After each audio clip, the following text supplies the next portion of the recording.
Good afternoon, YouTube, and welcome back once again to Fat Cat Collections. And guys, today I want to do another review. I was going through a lot of my videos, and you know, with the YouTube channel, like anything in life, really, we start out at a certain point and we get better. Sometimes people get really good. I'd say I've gotten a little better, got some better lighting, right? And so you guys know I kind of have, I'm always gonna have kind of like that fuck it attitude. You know, it's like if somebody doesn't like what I'm doing, I'm like, there's a door, right? You don't have to watch it. So over the years, sometimes I resist change a little. I have increased the lighting in this office, and what I've done, I do have some of the, I know this is going to be a watch review, I promise, but I just want to point this out on the reason why I'm redoing some of these videos. So a lot of the videos I have, it's amazing how much the channel has grown. I mean, I was looking back at some of my videos that I did like 6 years ago, and I mentioned that I have 1,800 subscribers, and now it's like 17,002. So pretty amazing, really. Just you know, it just goes to show you that, you know, persistence really, I don't want to say pays off, because it's not like you know, I can retire doing this, right? But I mean, but you know, it's just amazing when you find something you enjoy to do, you can just kind of keep going at it. It's just not really work anymore, right? So pretty cool. But on the side note to that, I want to come back and review some of the Aragon watches. I'll still do the Invictas, don't worry. I'll still do all the other stuff I always share on the channel. But a lot of those earlier videos, I was using a cell phone, and the lighting's pretty bad, like especially when the light would come in through this window. My office is kind of tough, you know. I mean, I'll be honest. I'll be honest with you guys. I try to keep the lighting from, you know, overhead, kind of like not too bright. You know, I mean. None of us, all of us, have the best hair on earth, right? So I try to look the best I possibly can on here. Just being real with you guys, right? So I try to keep the lighting in front. You know, so anyway, point being, I don't want to work under like insanely bright lights, and I don't really have the skill set to, you know, some guys look like they film something and they film a video and they have like they're in a dark room, and yet there's like this, you can just see them great. So I don't know. I don't know anything about filming. I did pick up a Canon camcorder. I've been using this for years now. I do record in HD, although sometimes I can't even tell sometimes, right? Anyway, I appreciate you. Your point is, I appreciate you guys watching. If you did see this video or this watch in the past, watch again, no pun intended, you know, because you'll be able to see it better now. Those earlier ones are pretty dark, and I know that, you know, I've always been like, you know, they're not that bad, but they were pretty dark. So I want to come back, do some better videos, and a lot of times with YouTube, when I put up a video, it can be on the best topic with the best keywords. Sometimes it just doesn't get ranked. I don't know how that works or why. I'm sure that the algorithm with YouTube really determines people's behavior, and people are unpredictable. So you just never know what's going to make a video popular or not. Granted, if you have a gigantic channel, you're going to get views because you have a much larger subscriber count, but most of my views don't come from subscribers. And that's how most channels are. Most views come from people not subscribing. So now that I've bored you with those, the explanation on why I'm coming back to these, I'll try not to do that on every single video, but I want to come back to the Aragon Silverjet. Now, arguably, this is, I think, the best watch Aragon has ever made. If you're not familiar with Aragon, they started out on the Android name. And I know some people have mentioned why they changed the name from Android to Aragon.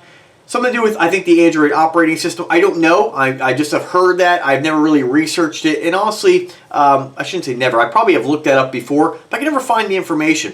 Other people have commented that and there was a lawsuit with Android or with Google, and Wing actually won, and he still changed the name, maybe got a settlement. I don't really know. But nonetheless, they used to be Android. I'm glad they changed the name, because it is confusing. And with this, you know, the world of the internet, you want to have things, a name that's unique and searchable, and people will find you. You don't want somebody searching for, you know, Android watches and have a bunch of smart watches come up. So I think it was a very wise choice. There's so many smart watches. That's probably something that more people wear more than actual standard wristwatches, right? Not my thing. You know, it's just not my style, but nothing against it, but I'm glad they changed the name. They have their own kind of niche, right? So I want to come back. This is under the Aragon name, and You know, same quality as you always got. The original Silverjet, I believe, was one of the very first watches Android made. I'm not the very first, but I'd say within those top 10 before the name change. Now, I do have a couple Androids as well that you can't get anymore. They're hot. They're pretty awesome watches. But this one here is another Silverjet. Now, I have, how many Silverjets? Four Silverjets. I kind of go back and forth between the Silverjet and the Millipede being my favorite watch by Aragon. Now, this isn't my favorite color, and I kind of got this because at the time I was working with Aragon, reviewing their watches. They'd send me watches to review. I'd review them and send them back. They paid for, I didn't charge them anything. It was just content for the channel. But I could buy watches at a discounted price. So I would buy some of the watches I reviewed, and because I like the Silverjet so much, I ended up getting this one. My favorite Silverjet is my all silver one, believe it or not. And this is gold, but you know, it's a skeletonized version. It's an automatic, of course, like a lot of the Aragons. This one is powered, I believe, by Miyota. Let me just double check. The Miyota 8N24, 21 joules. I wouldn't say Miyota or Seiko or any, you know, to me, an automatic movement, once you get one that's a good quality, that works, they just work. I know some are regulated different, some are more accurate, but at the end of the day, I just don't really care. You know, I don't really nerd out about it. I'm not trying to insult anybody. I don't nerd out about it and really give a shit about how accurate the watch is. What really matters to me is how I look when I'm wearing it, right? What does it make me feel? You know, I mean, I tell you, you know, anybody is a liar who says they don't like attention, right? Even you Rolex lovers, I know a lot of the Rolex guys want to hide behind quality. Oh, and that's why I bought it, you know, heritage. But really, everybody likes a compliment. Everybody likes to get noticed. Everybody likes, you know, I think if whether you want to admit it or not, everybody likes the feeling of success, right?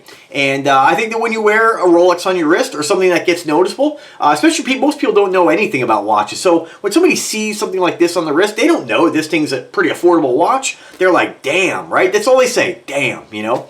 Doesn't mean it's something they would wear, but everybody notices it. And I think this is just a really awesome looking watch. Even if you're not like a guy who loves big watches, I think everybody can appreciate the design on this.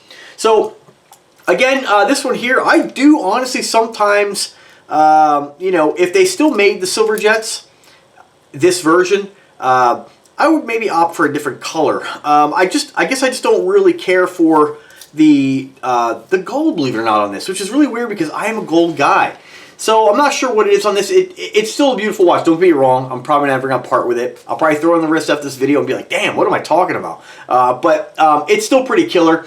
I think what I really like the most about, I think if I remember correctly, on the, sometimes something so simple as the face color or the face can change the whole look of a watch. So I think with this, because it's kind of a flashy look with the gold and silver, I just don't like the indices on it. You know, that green, just it really pops. And I believe on the silver one, I believe they're less noticeable. Or maybe it's a white background and you don't see them as much. So this might look better in white. Nonetheless, though, don't get me wrong, I still like it. So let's take a close look here. So we do have a skeletonized face showing off that gold Miyota movement. You can see it from the exhibition window in the back. Pretty cool, I will say. As far as looks, when you look at the, you know, the way the movement looks, they're all pretty similar. But I do like the fact that they have a kind of a, I guess kind of, I don't know if you want to call it chiseled out or cut out rotor. Kind of cool, very like allows you to see most of the movement more. You know, like with all Aragon watches, I mean the quality is exceptional. I get into like debates all the time with people, and I try not to make those debates go too long. One guy was like, "Oh, I feel like the quality of Aragon is superior to Invicta," and I'm like, "Dude, you're just being like another Rolex snob." I mean, there's really no, and I know that quality. I guess anything can be subjective, but. I have a lot of watches, and and the thing is, people will always argue their rationale. They'll make excuses for why they think something's better. When I compare this to an Invicta, now if you compare this to like an entry-level Invicta, of course, the Aragon quality is going to be better. And most of the Aragon watches, unless you get into some of their, I found the entry-level women's watches, tend to be on par with that $30, $40 Invictas, right? Like those Angel watches to me are pretty poor quality watches. Now, I don't mean like horrible, like don't buy them, don't enjoy them, but for what they charge for those, when you get something like this, I think I don't know if these were available for like $150 at one point. We compare this to one of those, I think like the Halo watch. Huge difference in quality there. Still not a bad watch, but I can understand somebody saying that if that's what they're comparing the Aragon to Invicta to, right? But I mean, this quality, any reserve level Invicta is on par with this watch, and vice versa. Pro Diver, same thing. It's just, they're just different. When you look at what I look at when I look for quality in a watch, I look at one, the material. Is it stainless steel or not? 316 stainless steel. To me, you don't need anything more. You don't need 904. There's no difference in the way it feels, the way it polishes, the way it looks. You know, and that's the stainless steel Rolex uses. Most people use 316 no matter what the price point of the watch. You want to look at titanium, much lighter weight. If that's a concern to you, titanium is very strong, very lightweight metal. It's a great metal as well, but a lot more expensive. You do get a little bit of a different look, but when you go plating it, not really. It kind of has like more of a, you guys have all seen titanium, I'll tell you guys that. When we look at, so what else? I look at the, if we put design apart, right, just not worry about how it looks. Weight's something you can't really judge too, but that kind of goes hand in hand with materials. Generally, 316 stainless steel. When you pick a watch that's just an alloy, you can feel a real weight difference. When you shake the band, it doesn't feel tinny. It just feels solid, you know? I know a lot of guys will argue, oh, solid end links. Lots of Rolex watches, lots of watches that don't have solid end links. I do prefer everything solid, right? Some of the Invictas have hollow links as well. Just depends on the watch you're buying. I don't know if any of the Aragons do. I don't think they do. So if we want to compare that point against an Invicta that has hollow links, I can understand the argument there that it is better quality. But if you compare this to like just pick one reserve a Venom watch, there is really no difference in quality. They're just as nice. They're just different looking. I do like an automatic movement, hands down. No matter what watch I ever buy, if it's an automatic, I'm more attracted to it. I think a lot of us are like that. Doesn't mean it's better than a quartz. Just means I don't have to ever worry about the battery. That's it. And I do like the fact that, you know, there's something, I like the mechanics behind it as well. What else? I look at tolerances as far as how the band is fit. You know, when you look at the tolerances on where the band meets the lugs in the top of the end link, very tight. Nothing wobbling in there. I'd be hard pressed. Put this against any Rolex watch. There's no difference. The tolerances on this are absolutely perfect. There's nothing shaky or wobbly or things that just feel like it's going to break. Now, arguably, again, you know, a lot of guys will be like, oh, well, a milled clasp isn't as good. A stamped clasp isn't as good as a milled. Well, if we compare, you know, most of the Aragon reserves have a milled clasp. This is stamped. Again, they're both functional. One just looks a little prettier, in my opinion. I don't think one is better than another. I mean, you know, I've never found a difference. One thing I do like about the Aragons, they tend to use dual push-button deployant clasps. Invicta tends to use friction clasps. This is definitely more solid. So I'll definitely give it to Aragon on that. And then the rest, really, you know, finishing, that's going to really depend on what they're going for. Whether it's brushed, whether it's polished. It really just depends. Now, putting quality aside, as far as the looks on this watch, I love the design on this. And what I love about this, and what I love about the silver one, my silver one has mirror polished links down the middle. And so what I love, again, I love about this, is it has this roller bar, I call it system, but they're just kind of roller bars that are on the outside of each link. You can see them more from the side. And these are stainless steel, of course, and they roll. And what's pretty cool about that is that you can have mirror polished links underneath here, and it protects those links. You're never going to scratch them. So you're always going to have that mirror polish finish. On this, I mean, again, it'll protect them, but there's no mirror polish finish. So I think this would be a lot more attractive in a mirror polished finish, but still a pretty cool watch. And, you know, I got it because I got a better deal on it. I was like, ooh, I got to get it. You know, I got to have it.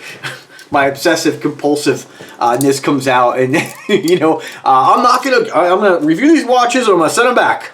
Then I'm like, oh, put it on the wrist. I'm like, oh, shit. Damn it.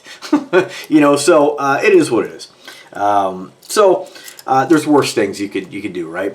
Just an awesome watch. I love the case and cradle design. They've sandwiched the case in the cradle. So you have this kind of hollowed out, kind of carved out look. Pretty awesome. You know, I have a lot of ideas for watches. Like if you ever watch the, you know, guys call into the shop HQ, they always have an idea. And I feel so bad for like Invicta Ryan and the girl. You can just see it in their face. They're like, not again, you know, and this guy's like, here's what you need to do. You know, they have all these design ideas. It's like, yo, man, that's a huge company. They don't really give a shit. They have their own designers, and I'm guilty of it too. I'm like, gotta do the red label, you know, rubies, and you know, we're all guilty of it. We all have cool ideas. Some cooler than others, but I think that the case and cradle design is such a neat look. I would love to see them do something like this in a kind of Aragon shoe, something like, here I go, here I go nerding out, a hybrid design like Invicta does, where they cross this case with a millipede band. And to me, that's going to be a great combination. Really cool. So I do love the fact that Aragon tends to do gemstone editions, and that seems like Invicta's been doing that lately more lately. Pretty cool. As far as bezel, you know, super tight. I know some of you guys are like, I've had the snobs in the past be like, turn the bezel. I always mention this. I'm like a jaded ex-girlfriend. Turn the bezel on a Rolex and you'll see the difference. Nope, there is no difference. Tight, solid bezel, no wobble. I mean, yeah, compare the bezel on like a $20 Ty V's or something like that, or one of those brands off Amazon, the $20 ones. Yeah, it wobbles, right? And you don't gotta have that on this. So that's just nonsense. Overall, just an incredible watch. And unfortunately, you can't get this anymore. You might find these pop up on eBay. As you guys know, I always put a link in the description, and now I'll have cards that pop up during the video. Somewhere in this video, maybe already, there's a little pop-up maybe over here or here. One of the sides. It'll just tell you where you can get it. Just click it, it'll open a new tab, and you can check it out. Sometimes they, like I said, sometimes they pop up on eBay. Sometimes I partner with watches. As far as watches I'm selling right now, I have a pretty expensive Alexander Valjoux watch in tactical black. It's just black. Ooh, tactical black makes it sound cooler. And of course, I have a Aragon 55 millipede Miyota Power Reserve. Pretty rare watch. Surprising with all the Aragon collectors out there. Nobody's really buying it. I guess people, you know, just don't want to spend. You know, if you look at what the going rate is for those on eBay, most guys are selling the standard one on a rubber strap or leather strap for like $500. I'm comfortable with that on bracelet. So what I want to do is probably sell it because I don't wear it. And I almost pulled it off last night, and I was like, nah, forget it. But I just want to get another gun. So we'll see. Because I just, you know, if I find that there's lots of watches I have that I absolutely still love. But if they don't get wrist time and I'm not really wearing them as much for whatever reason, I get something else, you know. So, but that rarely happens. So this is one that I just don't really wear all that much, but I'm probably not going to part with it because I do know how rare it is. It's just a killer watch. So a little bit more about specs. You have a 50 millimeter case. I'm making an effort to try to keep the watch up in the view so you guys can see it every time, not just hear me talk. Again, Miyota 8N24. A lot of the Aragons tend to use the Seiko movements, 35, 36, 37s. You know, this is pretty cool to get the Miyota. I think it's more unique that way. It is a 50 millimeter watch, 20 millimeters in case thickness. This, I feel like, is the kind of size where guys who are, you know, ready to step up into a larger timepiece, they're getting away from that Rolex size at 42. Don't be wrong, still like that size. I wear, you know, I have plenty of homage watches. Just depends on my mood. But a lot of guys will step up to this, and then they won't go past the 50 millimeter mark. So 50 is kind of a safe mark for guys who want something bigger but don't want anything too big. When you start getting involved in something 55, you know, it can be a little uncomfortable in the arm if you wear it for 8 hours, you know, depending on your, you know, the body fat percentage and how much cushion you have around the wrists. Everybody's body's different. I know for me, if I wear a Sea Hunter for 8 hours, it does kind of dig into my, this little bone here. I forget the name of it, but it doesn't stop me from wearing it. But, you know, it is something to think about. 50s generally don't do that. 50s are kind of a nice in between, you know, they're big, but without being like, damn, you know, without getting the Flavor Flav comments, right? What else? 9.5 inches in band length, 24 millimeters in width. Cool thing about this watch too, and a lot of the Aragon watches when compared to Invicta, is that, you know, I buy a watch based on how it looks, and generally I don't want to change it up or customize it by putting a different strap on it. There are a few occasions where I've wanted to do that. They're generally not Aragons or Invictas, but if you do, one thing I like about the Aragon watches is that they tend to use standard lug widths. So 22, 24 is pretty much what they use. You can get pretty much any band you want for these watches.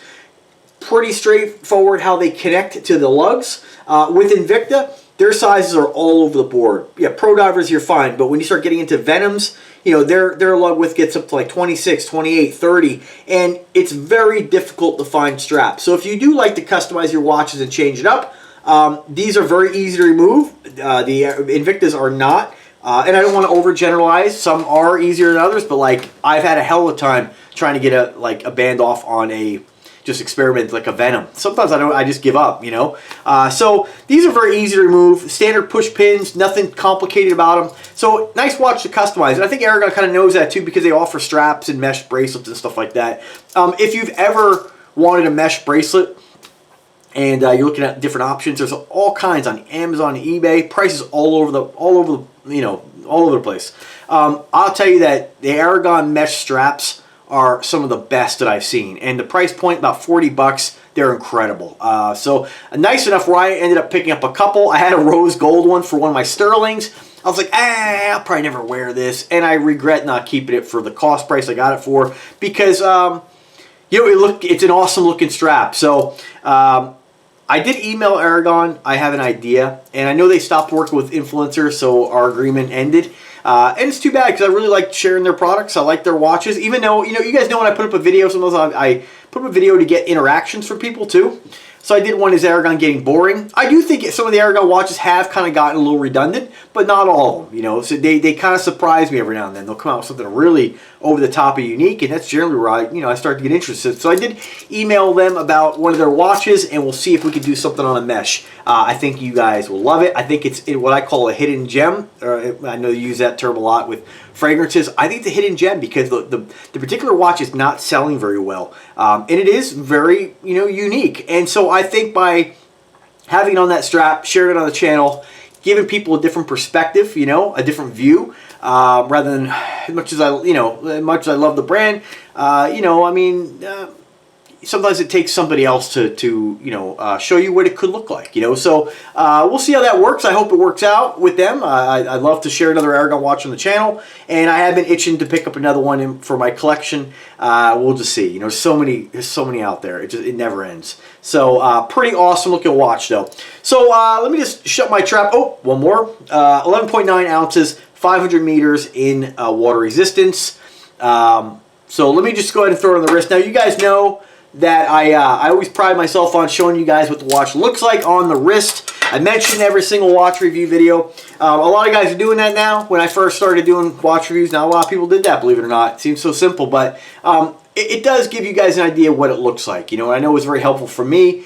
I don't know the gentleman's name, but first time I got my Sub-Aqua Noma 5, right in the early Invicta days, he was just like in this wife beater at a table, really basic video, but he always had the watch in the frame, and he had his arms kind of on the table, and you could just really get an idea throughout the whole video of what it looks like. And really, most important thing, to really get an idea of how big it was, because at the time, at least, and I feel like big watches kind of came in. I would really think that they start to really kind of take or get traction maybe about 7 years ago, and it was really refreshing to see something like big Sub-Aqua Noma 5. I mean, it's one of my favorite Invictas. So it is helpful to see it on the wrist. Now I have a 7-inch wrist. I'm about 5'7.5". I weigh about 180 pounds. So to give you an idea what it looks like, I got my size, my height, and my weight. Just a killer watch. I mean, 50 millimeters really. I hear it all the time from guys. They're like, oh, I wish I could wear something big. You have to ask yourself, why are you not wearing it? Are you not wearing it because of what other people might say, the attention you're going to get? You should never worry about what other people think. People are going to say anything. The people can make excuses for being jerks no matter whatever it is. The thing is that you got to stand up for yourself, and honestly, no matter what you wear, most people don't have the balls to say anything to your face. They're just not going to do it. They're just going to mind their own business and go about their day. They may get home, they may whisper something to their girl, but most of the time, I've never, in the years of wearing big watches, I've never had anybody say anything but, damn, that's huge, or whoa, what is that? They're always interested, it always draws them in, and they want to know more. And Aragon's no different to the Invictas. They're great quality watches. You just don't have to spend. Don't be delusional. You don't have to spend a lot of money to get a killer watch. I mean, I have a pretty broad spectrum of watches. I've been fortunate enough to get a lot of watches I normally wouldn't have spent the money on from brands looking to collaborate, and I can tell you that across the board, they're all nice. You're not really going to get anything that you're going to get and be like, oh man, that you're going to feel embarrassed to wear. You should wear what ultimately makes you happy and that you're going to like it, I mean, that's all that matters. If smaller watches are your thing, shit, no worries. Wear what you like. But I mean, there are no rules to this. You don't need somebody telling you, stay off Reddit and stay out of those watch snob forums where guys telling you what you need to get, what's going to get respect. Fuck you. Like, that's what I say. Give yourself respect. Wear what makes you happy. You don't need anybody's respect. Respect yourself. That's all that matters. And so with that attitude, you won't give a shit, as I'm telling you guys what to wear. But, like I said, if this is what I like. I mean, I like all different kinds of things, so in all different size watches. I will tell you, though, I do kind of keep the cap at 40 millimeter. Even 40 is a little small for me. For my taste, not for my body. I mean, you can wear whatever you want. If you just at that point, I just feel it's just too small. 42 is kind of my minimum, and up to however large they want to make them. Pretty cool. Again, wear what you like.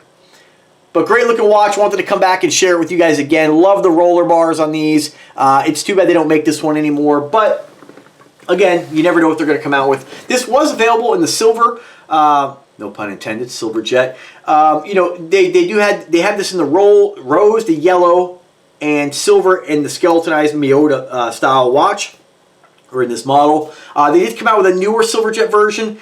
I don't know what they have in stock. I haven't looked at all their watches, but I'm sure they'll. Silver jet's definitely gonna be one they're gonna come back and remake. I know that the most recent one, it was cool, but not enough. Not like the originals, so it kind of I think I went back to the original silver jet. So that's about it, guys. So what I want to do is let you guys know that I am going to be doing a video on, I'm going to show you every Aragon watch I have. So we're going to do kind of a full collection review. I don't have tons. I don't even know, maybe 10.